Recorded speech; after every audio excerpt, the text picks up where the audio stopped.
কাঁচা আমের সিজনে কাঁচা আমের আচার না হলে কি হয়, তাই আজকে বানিয়ে ফেললাম ঝটপট কাঁচা আমের রেসিপি। তাই এখানে শুকনো লঙ্কা আর পাঁচফোড়নের মশলাগুলো ভেজে নিলাম, ভেজে গুঁড়ো করে নেব। দেখুন গুঁড়ো করা হয়ে গিয়েছে। আমগুলো আমি আগে থেকে কেটে রেখেছি।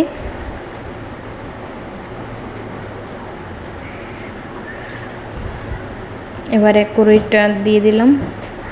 কড়াইটা গরম হয়ে গিয়েছে, তেলটা গরম হয়ে গেছে। জিরে, শুকনো লঙ্কা, এবার আমগুলো ঢেলে দিলাম। এখানে সরষে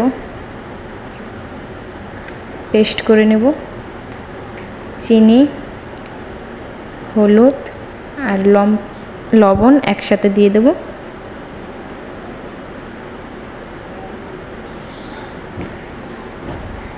সরষে বাটাটা দিয়ে দেব। এবার ভালোভাবে মিশিয়ে নেব। দেখুন আমটা সেদ্ধ হয়ে গিয়েছে। এবার সেই ভাজা গুঁড়ো মশলাটা দিয়ে দিলাম। আমাদের আমের আচার রেডি।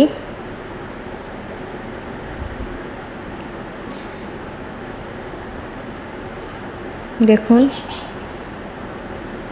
আমের আচার রেডি। অনেক মজা হয়েছিল। আপনারা বাড়িতে অবশ্যই ট্রাই করে দেখবেন। ভালো থাকবেন।